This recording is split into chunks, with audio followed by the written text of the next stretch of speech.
السلام عليكم ورحمة الله وبركاته. أنا معتز رجب وأنت على قناة هاكر ماسترز سكول. يا ريت في بداية الدرس ما تنساش تصلي على النبي عليه الصلاة والسلام، ويا ريت كمان تدعمنا باللايك، ده بيفرق معانا كتير جدا في القناة، وتعمل اشتراك وتفعل زر الجرس. هنبدأ النهاردة نكمل من مكان موقفنا. آخر توبك خدناه المرة اللي فاتت، الكورس ده ممكن مين اللي ياخده؟ طيب هنبدأ النهاردة ناخد برضو مجموعة من التوبيكات المهمة واللي هتعرفنا على الفورتيجيت بشكل أكبر والفاير وول بشكل أعم. هنبدأ نتكلم عن جدار الحماية اللي هو النكست جنريشن فاير وول والليجاسي فاير وول، أو الجدار الناري اللي هو التقليدي اللي كان موجود زمان، والفاير وول الحالي والمواصفات بتاعته. طيب عندنا النوع القديم مبدئيا كان بيعتمد على قواعد ثابته وبروتوكولات الشبكه. يعني يقول له مثلا لو شفت البروتوكول ده مثلا اللي هو جاي من ال HTTP مثلا، ابدا اعمل في كذا بالنسبه مثلا للاي بي كذا.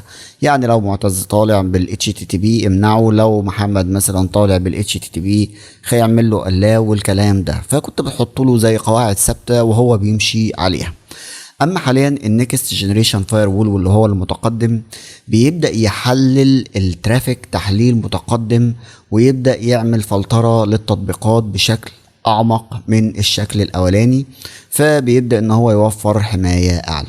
طيب بالنسبه لفحص البيانات بيبدا يعمل زي فحص سطحي للباكيت فلترنج. يعني بيبدا ان هو يفحصها مجرد فحص خارجي كده. يعني مثلا واحد جاي مثلا بشنطة في المطار داخل، فبيبدأ الضابط بيروح فاتح مثلا الشنطة كده، بيبص فيها يمين وشمال وبيقفلها وبيعمل. لكن ده بيعمل زي فحص عميق لحزم البيانات. لو شبهناها بالمثال اللي هو الأولاني ده، بيبدأ الضابط يحط الشنطة بتاعت الراجل ده على الإكس راي وبيبص فيها هل فيها ممنوعات ولا لأ. فده بيعمل زي فحص أعمق للباكيتس اللي معدية.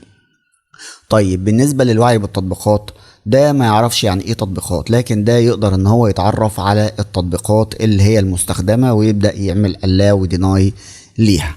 طيب بالنسبة للاي بي اس او الانتروجن بريفنشن سيستم، ده هنا مش بيوفروا اللي هو التراديشنال او الليجاسي فاير وول، لكن هنا بيقدر النيو جنريشن فاير وول بيشمل الاي بي اس، وطبعا اتكلمنا عنه وعرفنا مميزاته في الكورس بتاع السي سي، واتكلمنا برضو عنه في كورس السي سي ان اي، وعرفنا الوظائف المختلفة بتاعته. فهنا النيو جنريشن فاير وول بيدعمه.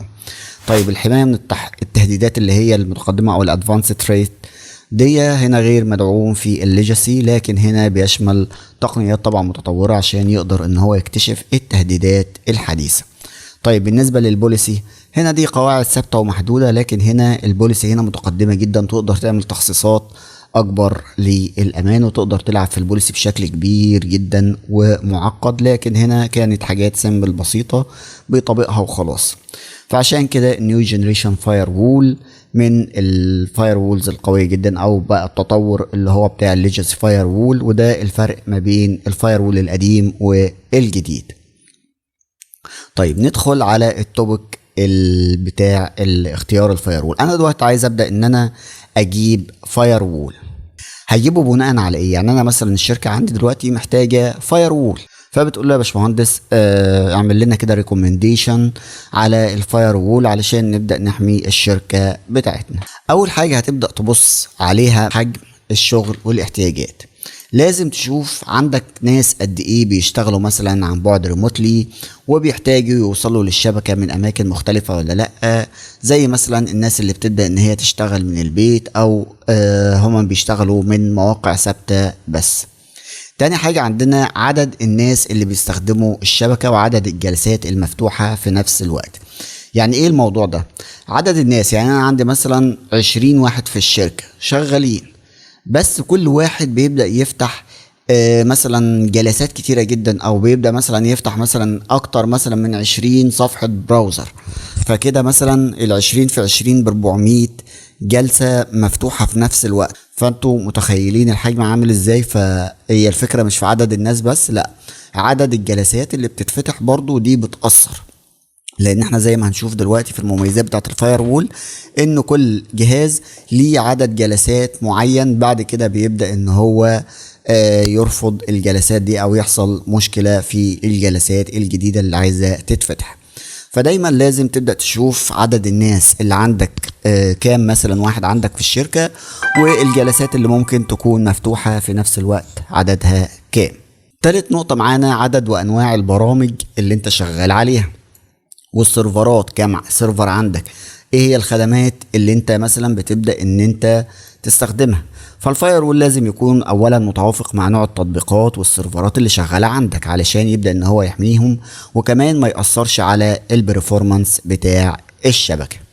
رابع نقطة ودي من النقط المهمة جدا في اي شركة، موضوع الكوست او التكلفة. طبعا لازم تاخد بالك من الميزانية، يعني مش تبص للتكلفة ان هي هتبقى حاجة عادية جدا والناس هتتقبلها. لا، بالرغم من ان انت هتدفع فلوس اللي هي يعتبر مش اللي هي كتيرة قوي، لكن دي برضو لازم تخلي بالك منها، لان الحاجات في حاجات بتتجدد مثلا زي ما هنشوف كمان شوية كل سنة.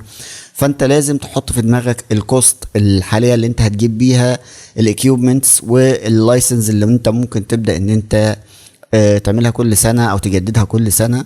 فكل الحاجات دي لازم تاخدها في الاعتبار وتقدمها للشركة. النقطة اللي بعديها التحكم ومراقبة التطبيقات. دي حاجة مهمة جدا علشان تشوف ايه هي التطبيقات اللي الناس بيستخدموها، وتقدر ان انت كمان تكنترولها وتتحكم فيها. يعني مثلا تمنع تطبيقات مثلا معينة او تدي صلاحيات لناس محدودة على تطبيقات محددة.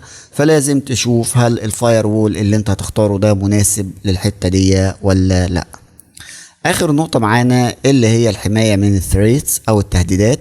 اكيد لازم يكون عندك فاير وول قوي عشان يحميك من الهجمات والتهديدات اللي ممكن تحصل، علشان ما يحصلش اي اختراقات او تسريب للمعلومات. فكل الحاجات دي لازم تاخدها في عين الاعتبار وانت بتختار الفاير وول بتاعك. طيب ندخل على السلايد اللي بعده. طيب انت دلوقتي يا معتز قلت لنا عايزين نبدأ نختار الموديلات علشان نبدأ نعرف ايه المناسب لينا. هنختار الموديلات بتاعة الفورتي على ايه؟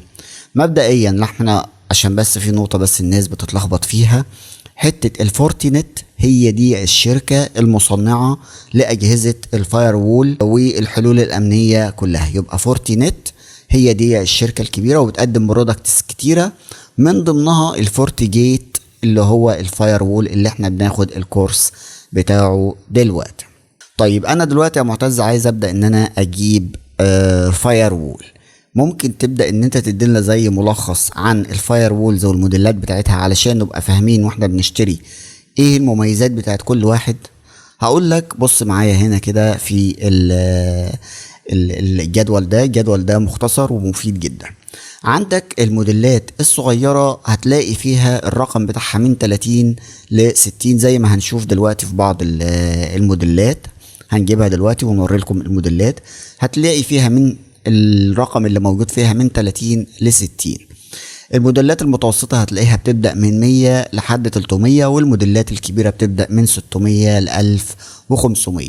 يبقى انت دايما عينك على الرقم ده علشان الرقم ده هو اللي بيحدد ايه هو حجم الموديل اللي انت شغال عليه، هل هو موديل صغير ولا متوسط ولا كبير. طيب عندك برضو في حروف في الموديل نفسه، يعني مثلا ممكن يقول لك اف جي 40 اف جي 40 اي، اف جي اللي هو الفورتي جيت.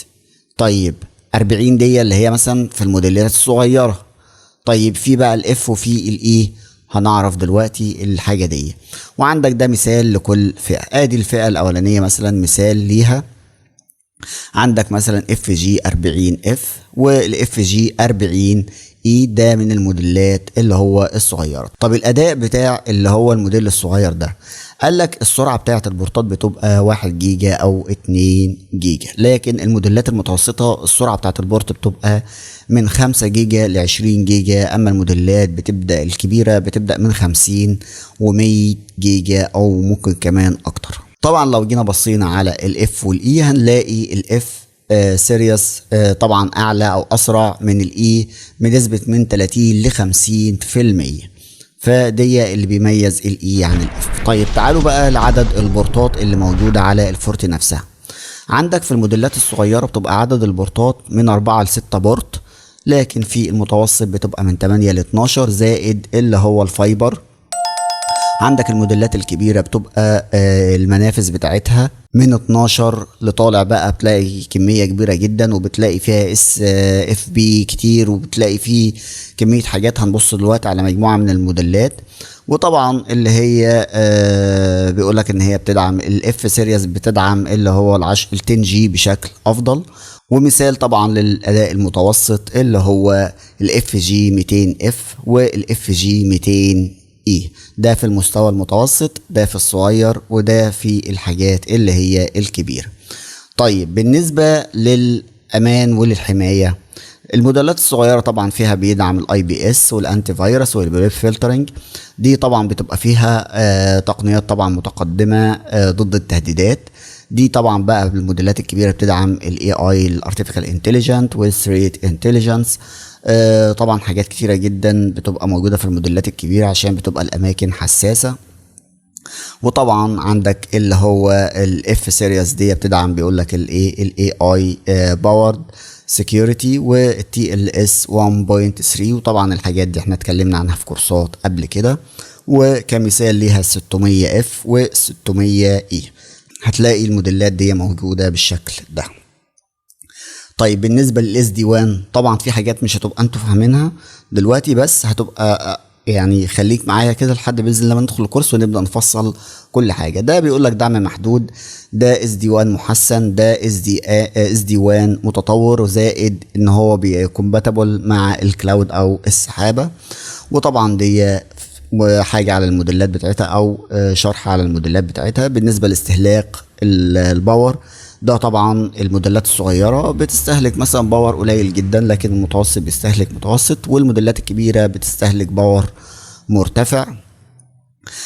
طبعا الاف سيريس اكثر كفاءة في الطاقة، يعني الاف مجموعة الاف عن الاي بتبقى افضل في موضوع الباور واستهلاك الطاقة، بتبدأ ان هي توفر في الطاقة. هنا بالنسبة للعمر الافتراضي والدعم، ده دعم مستمر، دعم طويل الامد، ده تحديثات لفترات طويلة. ده كده كان ملخص بسيط عن الموضوع ده.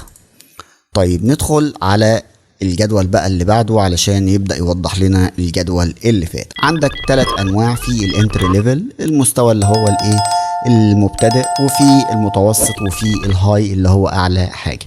ده طبعا امثله للاجهزه زي ما قلنا من 30 مثلا ل 60، 30 اف، 30 اي، 40 اف، 60 اف.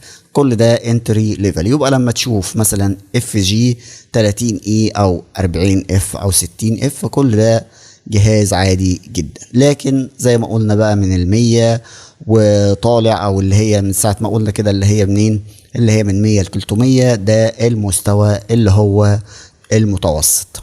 وعندك الهاي اند بيبدأ اللي هو من 600 وانت طالع، سواء بقى اي موديل من الموديلات اللي انت شايفها قدامك دي. طبعا ده مناسب لمين؟ الانتر ليفل بيتناسب طبعا المكاتب الصغيرة والاعمال الصغيرة. الميد رينج بيبدأ ان هو يتماشى مع الشركات المتوسطة والفروع وبيئات العمل المتوسطة، وده للشركات الكبيرة والداتا سنتر. طيب الثروبوت ده من 500 ل 1 جي بي. طبعا اللي مش عارف المصطلحات دي طبعا هرسناها كتير جدا في الكورسات الاولانيه، فاللي مش عارف اي مصطلح يا جماعه، انا ما بعديش اي مصطلح غير لما بنكون شارحينه، يا اما هشرحه هنا، يا اما لو ما شرحتوش هيكون مشروح في اللي هي الكورسات اللي قبل كده، علشان بس ما نقعدش نشرح في حاجه هي مش مشروحه كتير قبل كده. فقبل ما هتيجي الكورس هنا طبعا انت المفروض تكون مخلص الكورسات اللي فاتت. طبعا ده الثروبوت بتاعه من 2 جي بي ل 20، وده من 40 ل 1 تيرا. بالنسبه للفي بي ان ثروبوت ده من 200 ل 100 ميجا، وعندك ده من 1 ل 4، وده من 100، وده حتى 100 جيجا. اما الهاي اند لحد 100 جيجا. طيب ده منافذ الجيجا ايثرنت، ده بيقول لك مثلا من 5 ل 8 او من 5 ل 6، ده من 8 ل 12. بالنسبه للسعر ده اقتصادي متوسط. طبعا الهاي اند لازم يكون السعر بتاعه مرتفع. ده طبعا ميزات الامان، ده هنا بيعمل ترافيك فلتريشن، في في بي ان اي بي اس. ده طبعا في اي بي اس بس حاجات متقدمه، نفس اللي احنا اتكلمنا فيه في الجدول اللي فات. ده هنا التوسعات عشان تبدا ان انت توسع الشبكه بتاعتك، ده محدود، ده متوسط، ده قابل طبعا ان انت توسع وتكبر الشبكه بتاعتك بشكل كبير جدا. دعم التهديدات ده طبعا غير متوفر او بيكون محدود جدا، ده متوفر بمستوى متوسط، ده متوفر بشكل كبير. كل ما هنشوف طبعا هنعلى في الليفل، كل ما الحاجات او الامكانيات بتاعت كل حاجة بتبدأ ان هي تعلى، وده طبعا الحجم والطاقة وهنا الاستخدامات بتاعته. ولحد كده هنوقف الدرس بتاعنا ونكمل بإذن الله في الدرس الجاي. اشوفكم المرة الجاية على خير بإذن الله. ما تنسوناش دايما من اللايك والشير والسبسكرايب، والسلام عليكم ورحمة الله وبركاته.